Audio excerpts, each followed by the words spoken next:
This is the Lone Crater YouTube. We hope this video helps. In this video, I will explain how to connect a PS5 joystick to a laptop.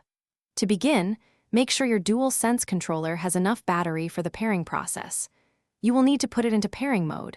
This is done by pressing and holding the PlayStation button and the Create button together for about 3 seconds.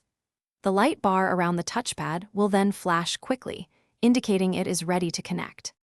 On your Windows laptop, open the Start menu and search for Bluetooth and other devices settings. Click on Add Bluetooth or other device, then choose Bluetooth. Your laptop will now scan for nearby devices. Select Wireless Controller from the list that appears. A brief moment later, your DualSense should be successfully paired and ready to use. If Bluetooth is not an option, or you prefer a more stable connection, using a USB cable is incredibly simple.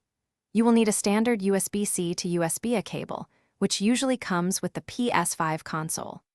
Just plug the USB-C end into your DualSense controller and the USB-A end into an available port on your laptop. The connection should be recognized almost immediately, allowing you to jump right into your games. To confirm your controller is working, open a game that supports controllers like Rocket League or Fortnite and test the inputs. If you encounter any issues, such as disconnects or unresponsive buttons, try updating your controller's firmware using the official PlayStation PC application. A simple restart of both your laptop and the DualSense controller often resolves minor connection glitches, ensuring smooth gameplay. Thanks for watching. Consider subscribing if we helped you.